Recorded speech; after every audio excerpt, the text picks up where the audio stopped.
اس کی تمنا نہ کرو جن چیزوں میں ہم نے تم کو ایک دوسرے پر فوقیت دی ہے۔ چنانچہ اس کا شان نزول پہلے سنیں، پھر اس کے اوپر آگے انشاءاللہ بات کریں کہ مردوں کو حصہ ملے گا اپنی کمائی سے اور عورتوں کو حصہ ملے گا اپنی کمائی سے۔ اس کا مطلب یہ ہے کہ جو اعمال مرد کریں گے ان کو اس کا فائدہ ہوگا، جو اعمال خواتین کریں گی ان کو اس کا فائدہ ہوگا۔ کمائی سے مراد یہاں کے اوپر عمل ہے، دین کے عمل کی بات ہوگی۔ اب جس خاتون نے جا کے حج کر لیا تو گویا اس نے جہاد کر لیا، تو بہت سارے اعمال میں تھوڑے تھوڑے سے کاموں کے اوپر خواتین کے لیے زیادہ اجر و ثواب ہے۔ اللہ تعالیٰ نے اس کو یہ چیز عطا فرمائی ہے، یہ اللہ تعالیٰ اس سے چھین لے تو مجھے عطا فرما، یا یہ اس سے چلی جائے، یا کوئی اس طرح کی سوچ کرتا ہے تو یہ کس درجے میں آتی ہے؟ یہ حسد میں آتی ہے، یہ حرام ہے۔ یوں خواہش کی جائے کہ اللہ آپ نے اس کو عطا فرمایا ہے یا اللہ آپ مجھے بھی عطا فرمائیں۔ نبی کریم صلی اللہ علیہ وسلم نے فرمایا اپنے کم والے کو دیکھو تاکہ اللہ کا شکر ادا کرے، اور قرآن کی ایک آیت ہے جو شکر ادا کرتا ہے اللہ تعالیٰ اس کی نعمتوں میں اضافہ فرماتا ہے۔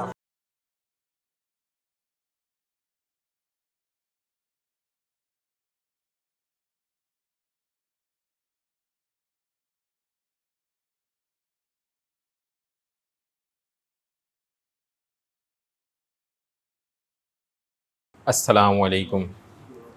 الحمدللہ نحمدہ ونستعینہ ونستغفرہ ونؤمن بہ ونتوکل علیہ ونعوذ باللہ من شرور انفسنا ومن سیئات اعمالنا من یہدہ اللہ فلا مضل لہ ومن یضللہ فلا ہادی لہ ونشہد ان لا الہ الا اللہ وحدہ لا شریک لہ ونشہد ان محمدا عبدہ ورسولہ اما بعد فقد قال اللہ سبحانہ وتعالی فی کلامہ المجید اعوذ باللہ من الشیطان الرجیم بسم اللہ الرحمن الرحیم ولا تتمنوا ما فضل اللہ به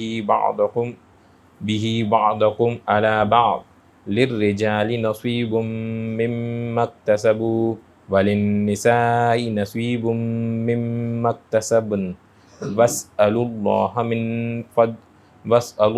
من فضلہ ان اللہ کان بکل شیء علیما وقال النبی صلی اللہ علیہ وسلم اذا نظر احدکم الى من فضل علیہ فی المال والخلق فلینظر الى من هو اسفل منہ ممن فضل علیہ آمنت باللہ صدق اللہ العلی العظیم وصدق رسولہ النبی الکریم۔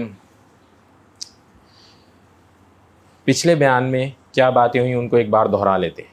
پہلی بات، اللہ سبحانہ تعالیٰ نے تمام احکام واضح طور پر بیان فرما دیے ہیں اور سابقہ امتوں کے احوال کا بھی تذکرہ کر دیا ہے، تو لہٰذا جو ان میں سے ماننے والے ہیں وہ کامیاب ہیں اور جو نہیں ماننے والے وہ ہمیشہ کے لیے ناکام ہو گئے۔ اللہ سبحانہ تعالیٰ نے تمہیں اپنے قریب کرنا چاہتے ہیں اور کافر و مشرک لوگ تمہیں گمراہ کرنا چاہتے ہیں۔ پھر اس کے بعد اللہ سبحانہ تعالیٰ تمہارے ساتھ آسانی اور سہولت والا معاملہ فرماتے ہیں، کیونکہ اللہ سبحانہ تعالیٰ نے انسان کو کمزور پیدا کیا۔ اس کے اوپر بھی بات ہوئی پچھلی بار۔ ناحق طریقے سے ایک دوسرے کا مال کھانا یہ ممنوع ہے، حرام ہے۔ رضامندی سے، آپس کی رضامندی سے جو خرید و فروخت ہو وہ جائز ہے۔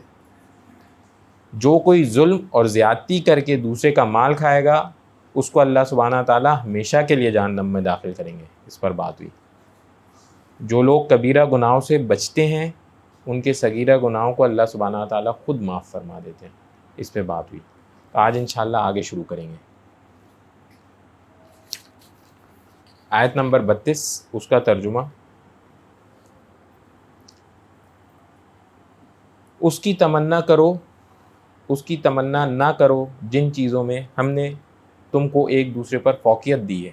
مردوں کو اپنی کمائی سے حصہ ملے گا اور عورتوں کو اپنی کمائی سے حصہ ملے گا، اور اللہ سبحانہ تعالیٰ سے ان کا فضل مانگا کرو، بے شک اللہ سبحانہ تعالیٰ ہر چیز کو خوب جاننے والے ہیں۔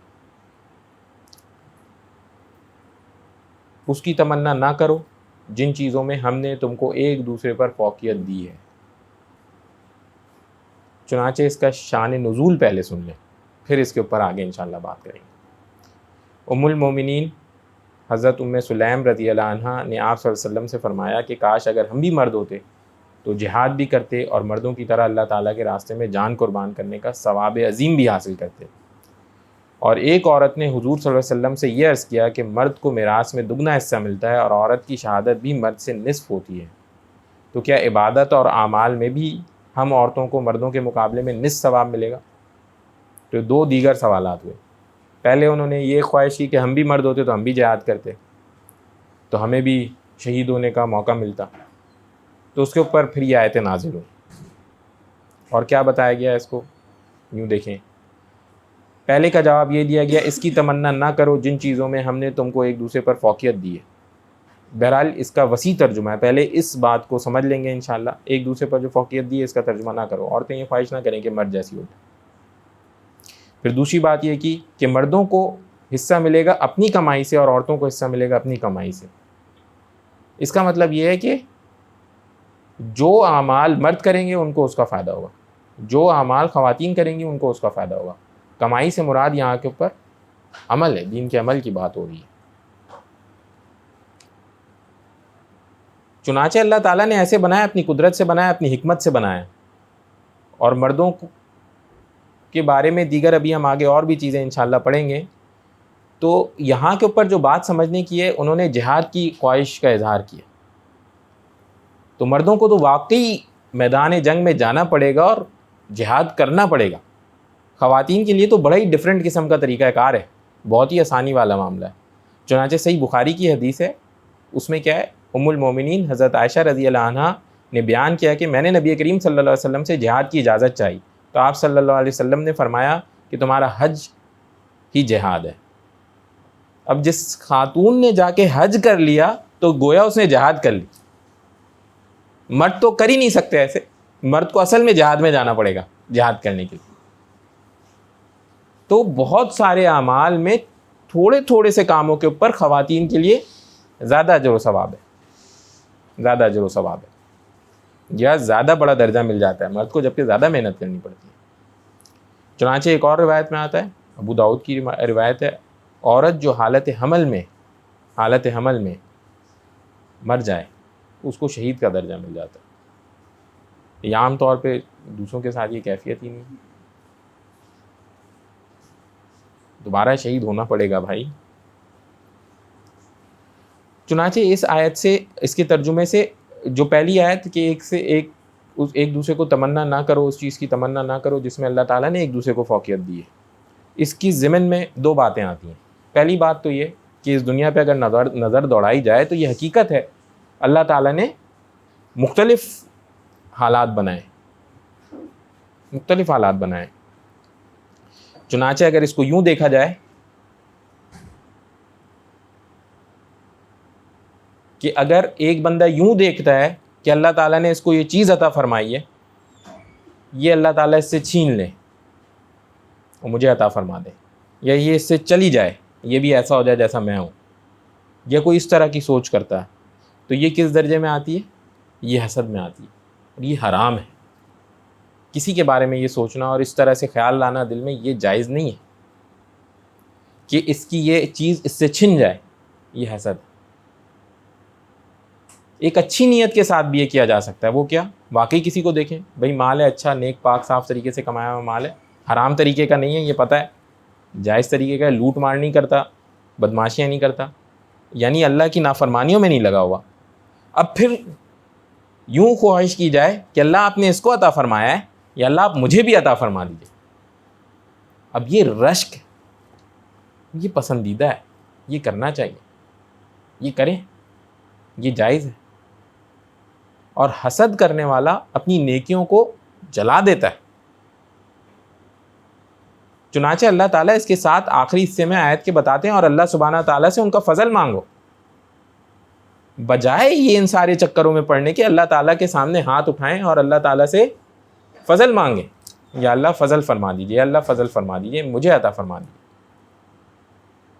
چنانچہ ایک حدیث میں آتا ہے، حضرت ابو ہریرہ رضی اللہ عنہ سے روایت ہے کہ رسول اللہ صلی اللہ علیہ وسلم نے فرمایا، ہمیشہ اپنے سے غریب کو دیکھو اور اپنے سے امیر کی طرف نہ دیکھو، اور یہ اس کے لیے زیادہ مناسب ہے، اس لیے کہ تم اللہ تعالیٰ کی کسی نعمت کو حقیر نہ سمجھو گے. مسئلہ یہ ہے کہ انسان جب یوں دیکھنا شروع کر دیتا ہے تو رشک تو ہوتا نہیں ہے، چانسز وہ حسد کی طرف چلے جاتے ہیں اور اپنی نعمتوں کے اوپر ناشکری والا سلسلہ شروع ہو جاتا ہے. اپنی نعمتوں کے اوپر ناشکری والا سلسلہ ہو جاتا ہے. مطلب آج اگر ہم ذرا غور و فکر کریں نا، آج اس وقت ہم غور و فکر کریں تو ابھی پیچھے دنوں اگر آپ لوگوں کے علم میں ہو کہ یہ جو رشیا اور یوکرین کی جنگ چل رہی ہے، اس میں پتہ نہیں کتنے سارے لوگوں کے گھر تباہ برباد ہو گئے، ان کو نکل کے وہاں سے جانا پڑا.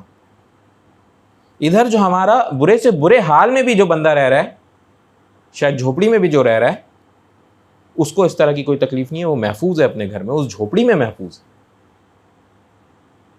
مطلب جھوپڑی کے اندر بھی محفوظ ہے. جو وہاں سے اٹھ کر کے جن کو اپنا گھر بار چھوڑ کر کے بیوی بچے پتہ نہیں کہاں، تو کس طرح سے ایک سفر ہے، یہ کس قدر مصیبت و اذیت والا کام ہے کرنا پڑ رہا ہے. تو دیکھنے کو دیکھا جائے تو ہم حالات میں بہتر، پھر اپنے ہی پاس نظر دوڑا لیں، خدا نہ خواستہ کوئی ایسی سچویشن نظر آ جائے گی کہ وہ بندہ ہم سے کم تر ہے، تو نبی کریم صلی اللہ علیہ وسلم نے فرمایا اپنے کم والے کو دیکھو تاکہ اللہ کا شکر ادا کرو. اور قرآن کی ایک آیت ہے، جو شکر ادا کرتا ہے اللہ تعالیٰ اس کی نعمتوں میں اضافہ فرماتے ہیں. جو کفر کرتا ہے، اللہ تعالیٰ کی نعمتوں پہ ناشکری کرتا ہے، تو اللہ تعالیٰ خود کہتے ہیں کہ اللہ کا عذاب شدید ہے، چانسز ہیں وہ کمی ہوتی چلی جائیں گی، بڑھنے کا نام نہیں ہوں گی. شکر بجاتا لائے گا، کوئی پتہ نہیں وہ بڑھنا شروع ہو جائے.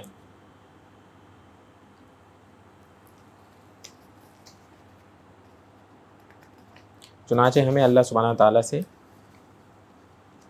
ان کے فضل کا سوال کرنا چاہیے. اس میں یا اللہ اپنا فضل فرمائے، اللہ تعالیٰ سے مانگیں بجائے ادھر ادھر الٹی سیدھی چیزوں میں الجھنے کے. اس سے اگلی آیت اس کا ترجمہ، اور ہم نے ہر مال کے وارث مقرر کر دیے ہیں جو والدین اور قریب ترین رشتہ دار چھوڑ کر جائیں، اور جن لوگوں سے تم نے کوئی عہد باندھا ہوا ہو ان کو ان کا حصہ دو، بے شک اللہ تعالیٰ ہر چیز کے گواہ ہیں.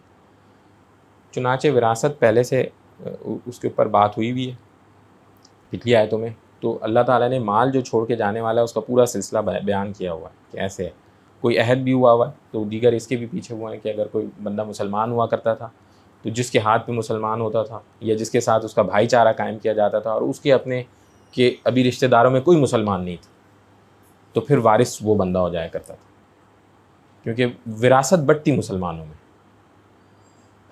جو کافر ہے اس کے لیے کوئی وراثت نہیں ہے. یہ طریقہ کار ہوتا تھا، لہٰذا اس آیت میں بتایا گیا.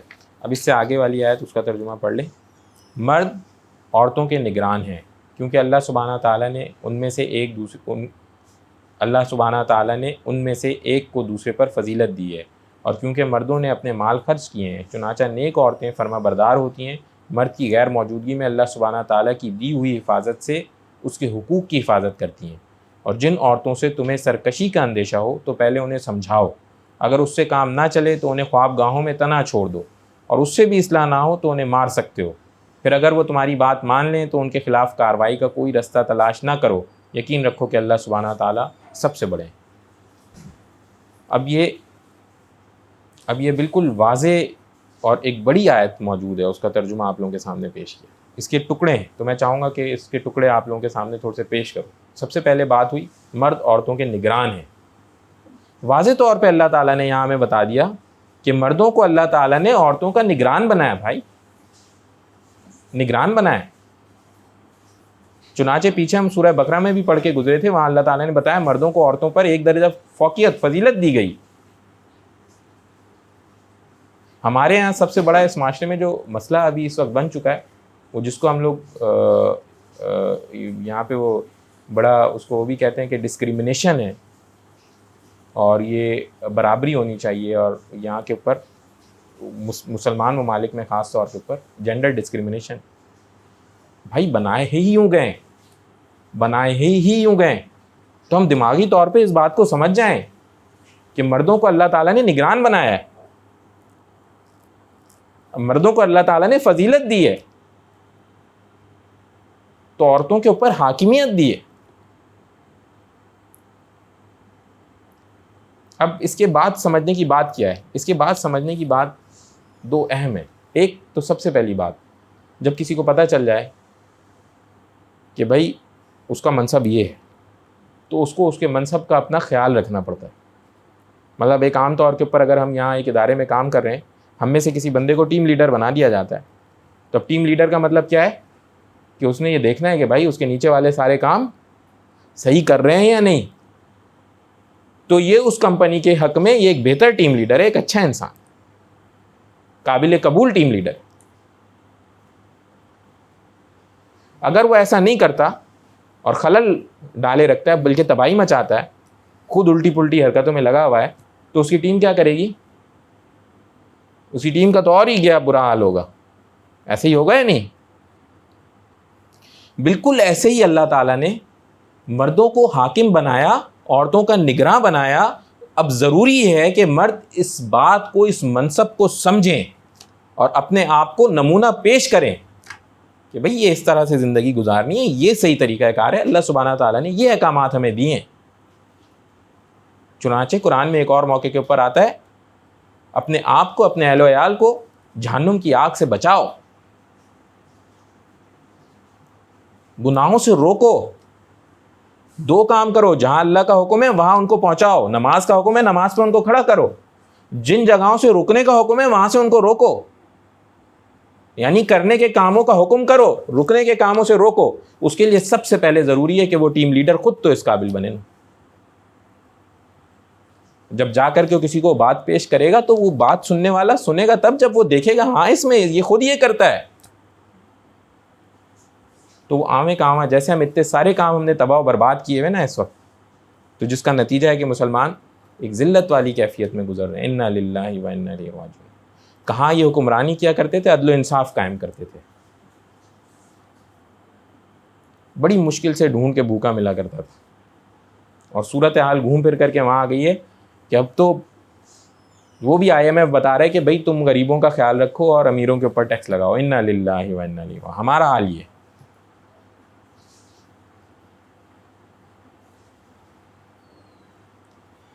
تو بھائی یہ سب سے پہلی اور اہم بات سمجھنے کی ہے کہ مرد اپنے منصب کو سمجھیں, اپنے منصب کو سمجھیں. اللہ تعالیٰ نے ایک درجہ اوپر کیا, اپنے آپ کو اس درجے کے لائق بنائیں. اس درجے کے لائق بنانے کے بعد اپنے بیوی بچوں کی پوری نگرانی کریں. اچھا, اب یہ مرد واقعی افضل ہیں, صرف قرآن کی آیت کیا ہے کافی ہے اس بات کو؟ میں کہتا ہوں اگر یہ لوگ کہتے ہیں نا جینڈر ڈسکرمنیشن ہے اور اس طرح کی باتیں کرتے ہیں کہ یہ تو برابر ہونے چاہیے اور یہ ہونے چاہیے, بھائی خود آنکھیں کھولو اور نظر تو دوڑا لو ذرا دنیا پہ.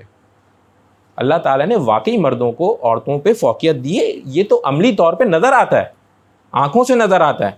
آپ مجھے بتائیں کتنے ممالک ہیں, اس میں سے کتنے ممالک میں کہ پرائم منسٹر یا پریزیڈنٹ وہ خواتین ہیں؟ 1-2 کو زبردستی بنا دیا گیا, باقی سارے مرد ہیں.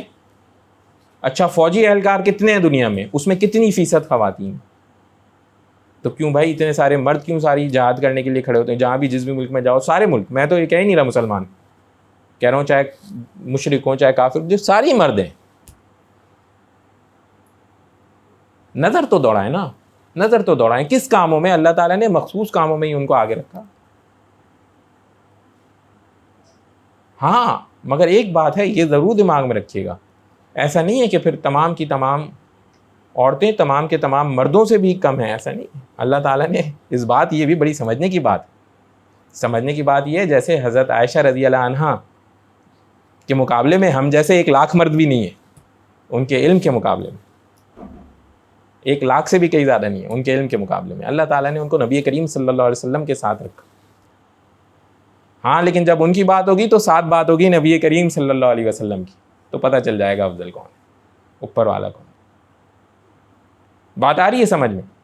تو ہمیں اپنے سرکل میں دیکھنے کی ضرورت ہے. ایسے اللہ تعالیٰ نے مردوں کو عورتوں کے اوپر فوقیت عطا فرمائی, اور اس طرح اللہ تعالیٰ چاہتے ہیں کہ تب جا کے بات ہوگی اور تب جا کے یہ معاشرہ بنے گا اور یہ چیز چلے گی.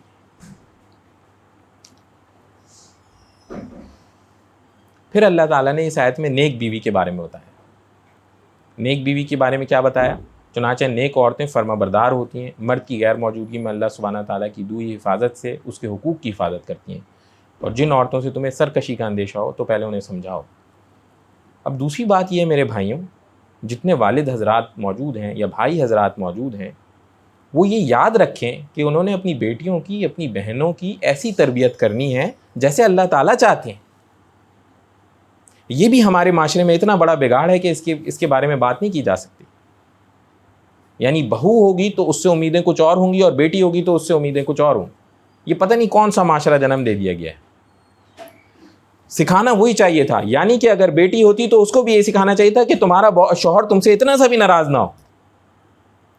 کہتے ہیں نا کہ چھوٹی چھوٹی چیزوں میں عورت کے بارے میں یوں آتا ہے کہ اگر وہ صرف اللہ تعالیٰ کے حقوق کی حفاظت کرتی ہو اور شوہر کی اطاعت کرتی ہو تو جس دروازے سے چاہے جنت میں داخل ہو جائے. لائیں بھائی مرد کو بھی ذرا مجھے دکھائیں کون سا ایسا کسی بھی دروازے سے چاہے چلا جائے. اس کے لیے محنت اور کرنی پڑے گی. روزے پورے رکھو بھائی تو صدیق ہو, اتنے صادق و امین ہو, پوری زندگی ایسے گزارو. کام خواتین کے بارے میں چنانچہ ایک حدیث میں آتا ہے نبی کریم صلی اللہ علیہ وسلم نے فرمایا پارسا عورت وہ ہیں کہ جب ان کے شوہر موجود ہوں تو ان کی اطاعت کرتی ہیں اور ان کے حقوق کی ادائیگی میں مصروف رہتی ہیں اور شوہر کی نافرمانی سے بچتی ہیں, اور جب شوہر موجود نہ ہو تو اللہ سبحانہ تعالیٰ کے فضل سے شوہر کے مال اور اس کی عزت کی حفاظت کرتی ہیں. تو یہ بات اپنے گھر والوں کو, اپنے بچیوں کو سکھانے کی ضرورت ہے, اپنے بہنوں کو سکھانے کی ضرورت ہے کہ بھئی اللہ تعالیٰ تو ایسی چاہتے ہیں. نیک عورت یہ تو ہرگز بھی نہیں ہے کہ وہ ڈھونڈ کر کے شوہر کی نافرمانی کا طریقہ ڈھونڈے کہ کہیں وہ اوپر نہ ہو جائے مجھ سے. بھائی کیسے وہ اوپر نہیں ہوگا؟ اللہ تعالیٰ نے ابھی تھوڑی دیر پہلے قرآن کی آیت میں بتا دیا کہ وہ تم سے افضل ہے, پھر بتا دیا کہ تم اس کے حکمران ہو. اب اور کیا چاہیے بھائی تمہیں؟ اب اس کو کہاں سے تبدیل کرو گے؟ اس کو تو نہیں تبدیل کر سکتے. تو اس کو قبول کر لو, کامیاب ہو جاؤ گے. اس کو قبول کر لو, کامیاب ہو جاؤ گے. چنانچہ ایک اور حدیث میں آتا ہے نبی کریم صلی اللہ علیہ وسلم نے فرمایا دنیا متاع ہے, یعنی فائدہ اٹھانے کی جگہ ہے, اور دنیا کی بہترین متاع نیک بیوی. نیک بیوی, بہترین متاع نیک بیوی. اچھی بیوی مل جائے وہ بہترین. ایک حدیث میں آتا ہے کہ نبی کریم صلی اللہ علیہ وسلم نے فرمایا کہ 4 چیزوں کی وجہ سے عورت سے نکاح ہوتا ہے. پہلی چیز اس کا مال, دوسری چیز اس کا حسب نسب, تیسری چیز اس کی خوبصورتی, چوتھی چیز اس کا دین, اور کہا کہ کامیاب ہو جاؤ گے اگر دین والی کو پکڑ لو. تو جتنے لوگ جنہوں نے نکاح نہیں کیے انہوں نے نکاح کرنا, اور ڈھونڈے نیک صالح خاتون کو ڈھونڈے, نیک صالح خاتون کو ڈھونڈے اور نکاح کریں. اور باقی 3 نہیں, باقی 3 کسی صورت میں نہیں. وہ اضافی ساتھ ہو جائیں تو یہ اللہ تعالیٰ کی طرف سے کرم نوازش ہے, مگر ڈھونڈا جائے گا تو یوں ڈھونڈا جائے گا کہ نیک صالح لڑکی ہو.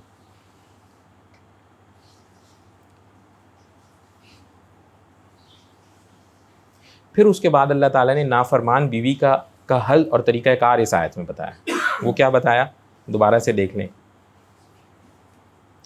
اور جن عورتوں سے تمہیں سرکشی کا اندیشہ ہو تو پہلے انہیں سمجھاؤ, اور اگر اس سے کام نہ چلے تو انہیں خواب گاہوں میں تنا چھوڑ دو, یعنی ان سے بستر الگ کرو. پھر اس کے بعد کیا ہے, اس میں یہ ہے کہ اور اس سے بھی اصلاح نہ ہو تو انہیں مار سکتے ہو. پھر اگر وہ تمہاری بات مان لیں تو ان کے خلاف کارروائی کا کوئی رستہ نہ نکالو. اب یہ نافرمانی کس طرح کی نافرمانی ہے پہلے یہ سمجھ لیا جائے بھائی. نافرمانی کس طرح کی نافرمانی ہے؟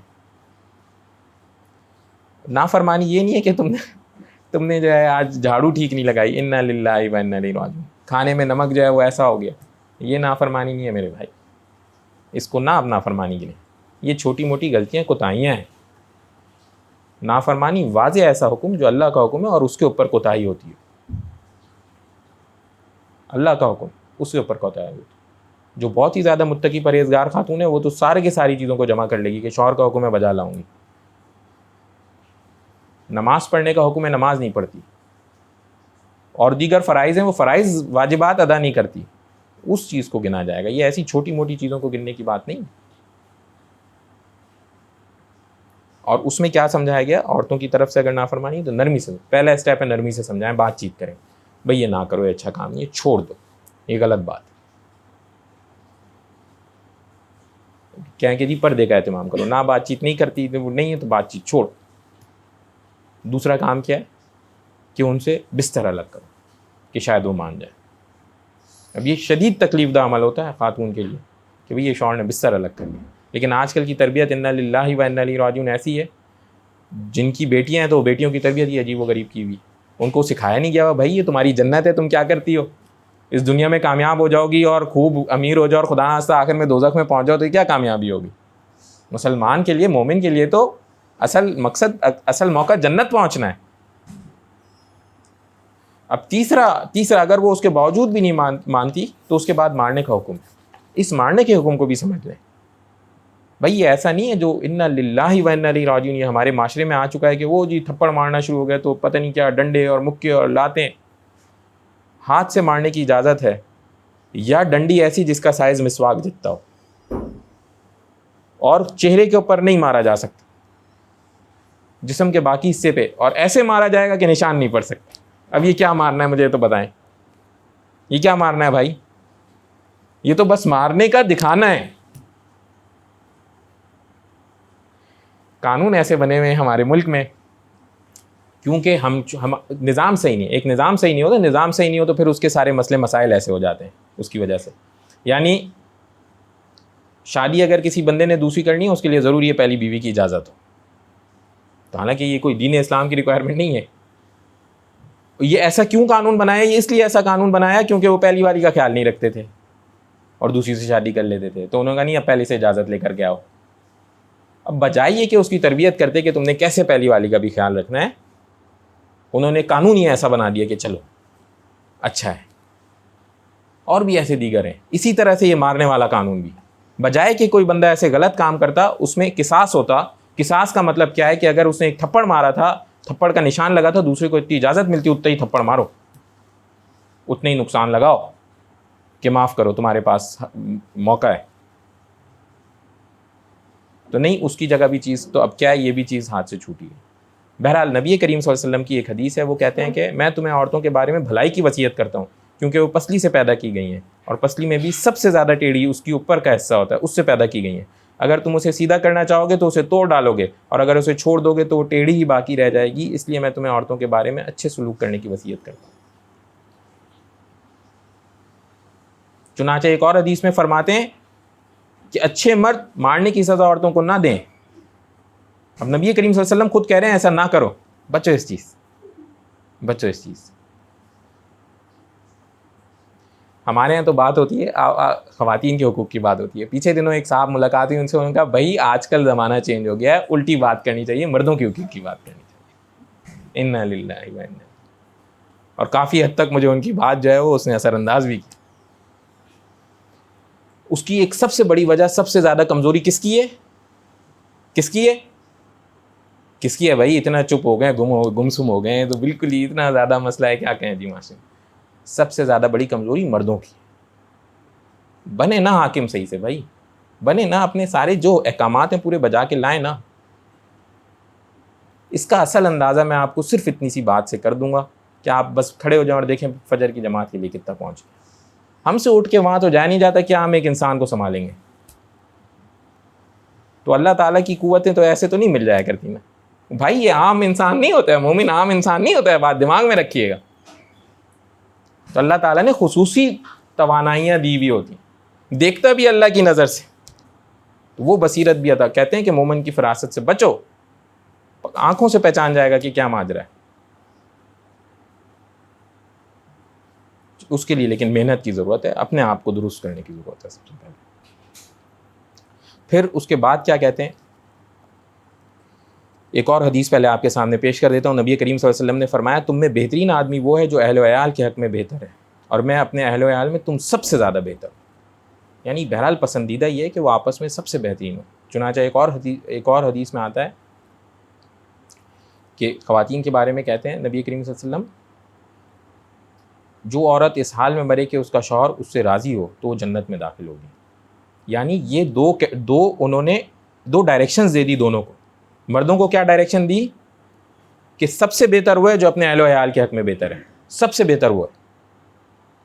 اور پھر خود بتایا کہ میں سب سے بہتر ہوں, آپ سبوں میں سب سے بہتر ہوں.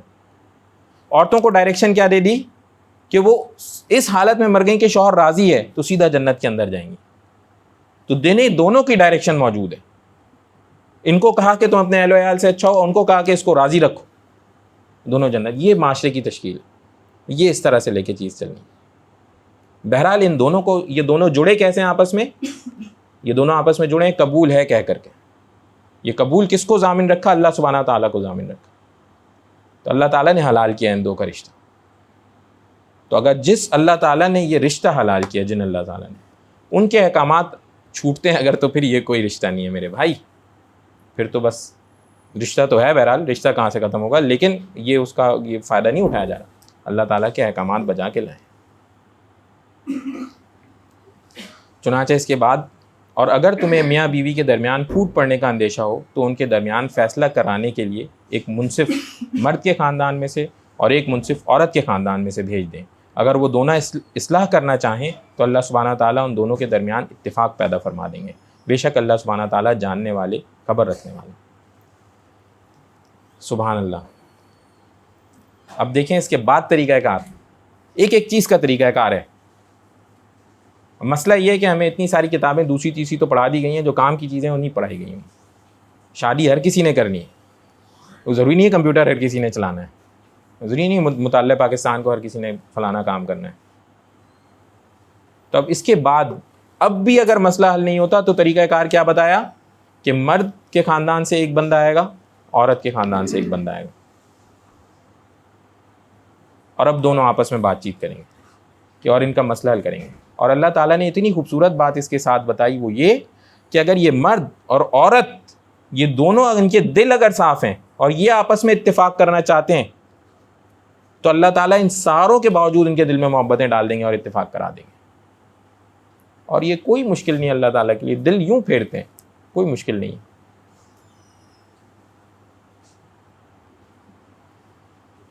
مگر میرے بھائیوں،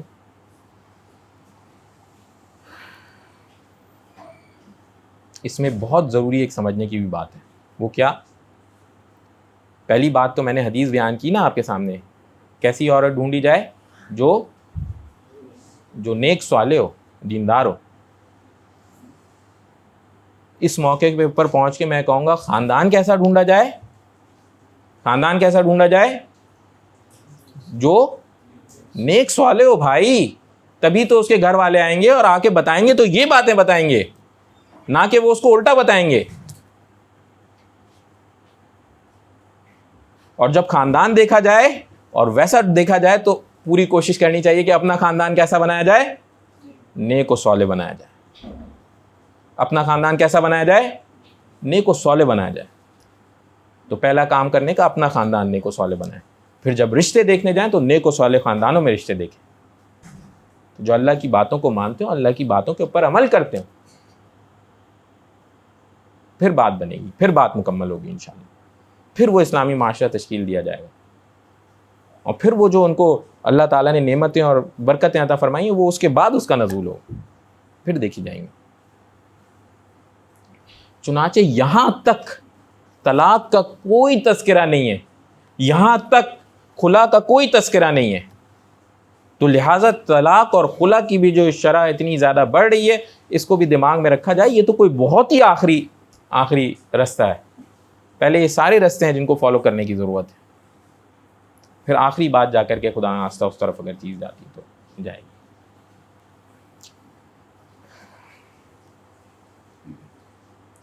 چنانچہ آج ہم بس اتنا ہی انشاءاللہ مکمل کریں گے، دوبارہ سے دیکھ لیا جائے۔ میں چاہتا ہوں اس کے اوپر دو اہم چیزیں جو بات کی گئی ہیں۔ پہلی اہم چیز یہ، اس پہ اس کے اوپر عزم بھی کریں کہ انشاءاللہ ہم تمام حضرات رشک کریں گے، حسد سے بچیں گے، انشاءاللہ رشک کریں گے، حسد سے بچیں گے، اس کے اوپر وہ کریں۔ دوسری بات خود بھی اپنے آپ کو نیک کریں گے اور اچھے خاندانوں میں انشاءاللہ شادی کریں گے۔ اگر جو حضرات جی گناہوں سے بچیں گے، یہ اس کے اوپر عزم کریں گے، گناہوں سے بچیں گے انشاءاللہ، نمازوں کا پورا اہتمام کریں گے انشاءاللہ۔ او بھائی، یہ تو نمازوں کے اہتمام پہ میں کہہ رہا ہوں، آپ تمام حضرات تھوڑی سی دیر کے لیے اپنے آپ کو تنہا کریں، اپنے آپ سے سوال کریں، کیا اللہ میرے اوپر نماز فرض کی ہے؟ پکی بات ہے، میں اس بات کو دماغی طور پہ سمجھتا ہوں، مرد ہوں، مجھے جماعت کا حکم ہے، مسجد میں جا کے نماز پڑھنا میرے لیے لازم ہے، میں اس بات کو سمجھتا ہوں۔ یا اللہ مجھے پوری قوت و مجھے پوری توفیق عطا فرمائے کہ میں جماعت کے ساتھ جا کے کھڑا ہوں، نماز ادا کروں، مجھ سے نہیں ہو پاتی، یا رب مجھے معاف فرمائے۔ یہ اپنے آپ سے پورا عزم کریں، یہ کوئی بات ہی نہیں ہے، یہ آپ کی ہمت کی بات ہے انشاءاللہ۔ اس پہ پورا عزم کریں کہ بھئی نماز جماعت کے ساتھ انشاءاللہ ادا کرنی ہے ہم نے انشاءاللہ۔ بس دعا کر لیں، یا ارحم الراحمین یا ارحم الراحمین یا ارحم الراحمین، اللہم صلی علی محمد وعلی آل محمد کما صلیت علی ابراہیم وعلی آل ابراہیم انک حمید مجید، اللہم بارک علی محمد وعلی آل محمد کما بارکت علی ابراہیم وعلی آل ابراہیم انک حمید مجید، اللہم انی علی ذکرک و شکرک و حسن عبادتک۔ یا اللہ ہمارے گناہوں کو معاف فرمائے، خوب اچھا سا قرآن پاک پڑھنے کی، سمجھنے کی، عمل کرنے کی توفیق عطا فرمائے۔ نبی کریم صلی اللہ علیہ وسلم کی سنتوں کو پڑھنے کی، سمجھنے کی، عمل کرنے کی توفیق عطا فرمائے۔ یا اللہ یا رب العالمین، جو ہماری کوتاہیاں ہیں محض اپنے فضل و کرم سے معاف فرمائیے۔ یا اللہ جو عزائم ہم نے کیے ہیں ہمیں ان کو پورا کرنے کی خصوصی توفیق عطا فرمائیے۔ سمعنا وأطعنا غفرانک ربنا وإلیک المصیر برحمتک یا ارحم الراحمین، آمین۔